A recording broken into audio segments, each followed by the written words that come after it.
Magandang araw mga kalingap. May panibago na naman po tayong update mula kay Joy Diwata.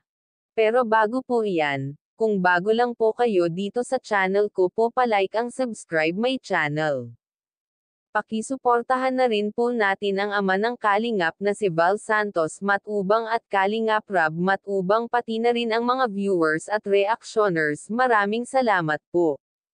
Mga Kalingap, sinundo nila Kuya Rab si Joy Diwata sa kanyang boarding house dahil may magandang balita at sorpresa para kay Joy. Dinalhan din ito nila Kuya Rab ng mga groceries at bigas para sa kanya. Kaya nagpapasalamat ito si Joy at ang kanyang nanay dahil kahit tapos na ang kanyang bahay ay muli pa silang binisita nila Kuya Rab. Naging emosyonal din ito ang kanyang nanay. Tinulungan ni David si Joy na magbukas ng groceries at isa-isa ito pinakita kay Joy, at sabay sabi ito ni David sa kanya kung wala na ba daw ito kulang at sabi naman ni Joy na salamat at wala na po. Akala daw ito ni David ay may kulang pa at yon ay siya na lang ang kulang kaya napawaw. Tandang padamdam na lang ito si Joy. Pinaghanda din ito nila nanay sila Kuya Rab ng makain para doon na lang sila kakain ng tanghalian. Pagkatapos nila ito kumain sa kanila ito tinanong si nanay kung masaya ba daw ito si nanay na nagkaroon na ng passport si Joy.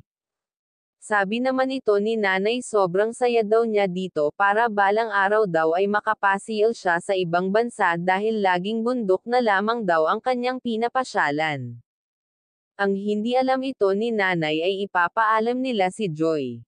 Kaya sinabi na ito ni David kay nanay ang good news para kay Joy yon ay ang makakapunta na ito si Joy sa Hong Kong kasama si David at may nag-sponsor na rin sa pamasahe ni Joy papuntang Hong Kong.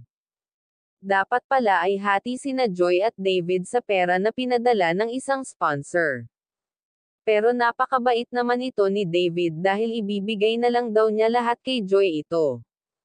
Kaya sobrang saya at nagpapasalamat ito si Joy at ang kanyang nanay dahil first time daw ito ni Joy na makakapunta sa Hong Kong. Hindi na daw puro bundok ang mapupuntahan, kaya sabi ito ni Kuya Rab ay sana huwag magbago ito si Joy. Kaya sabi ito ng nanay ni Joy ay hindi naman daw ito magbabago at kung ano man daw ang makikita nila Kuya Rab na ugali ni Joy na hindi maganda ay ipapaubaya naman niya daw ito si Joy sa kanila para ituwid ng tama. Kaya hanggang dito na lang po at maraming salamat po. Thank you for watching and God bless us all.